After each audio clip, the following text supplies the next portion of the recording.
Every city has places everyone can see and places almost no one notices. Today, you're standing at one of them. To most people, this is just another narrow alley, but if you know where to look, this alley becomes a doorway, not just into history, but one of the most sophisticated freedom networks America has never known. Most people know Harriet Tubman. They think she was the Underground Railroad. She wasn't. She was one conductor inside a much larger network. My name isn't written in many history books. It isn't carved into monuments. Harriet led people to freedom. My job was making sure she could. If you wanted to escape slavery and needed to disappear inside Baltimore, sooner or later, you would have found me. My real name is Tom Tubman. In 1844, Harriet married my brother John in Dorchester County. But Baltimore is now my home. It's my city. People think Harriet rescued people alone. She didn't.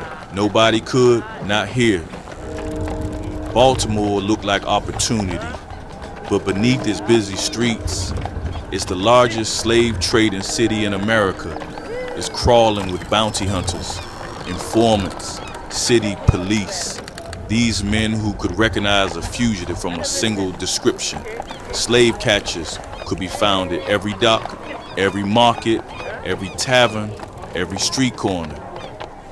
Harriet needed eyes. She needed ears. She needed places to hide and people to trust, messages delivered and safe houses prepared. Escape routes confirmed. She needed people who knew which streets were safe, which docks were being watched, which ships were coming and going, which slave catchers were out drinking and at which tavern, and which families were ready to leave tonight. She needed someone who knew Baltimore better than the men trying to capture her.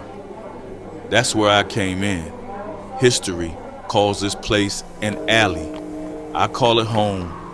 Slemmers Alley was where information became freedom. This was our meeting place, our safe place. Information moved faster than people. One message could save 10 lives. One wrong move could destroy the entire system. The men who owned us believed we couldn't think. They believed we couldn't read. They believed we couldn't organize. They believed we couldn't remember. They believed we couldn't outsmart them. But that's exactly what we did. This wasn't luck. This was a network. It was a system. Harriet didn't become extraordinary because she knew the road north. She became extraordinary because she understood people. She knew who could be trusted, who was watching, which ship captain would look the other way, which dock worker carried messages, which family would open their home, which street was safe after dark, which alley could make you disappear. Freedom was never just a destination. It was information. It was trust. It was timing. It was courage.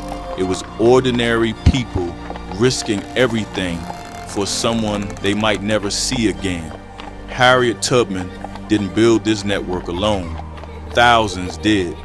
And standing here, you're standing where that invisible network once came alive. Freedom wasn't won by chance. It was engineered by ordinary people who refused to surrender to an extraordinary system. Freedom wasn't luck.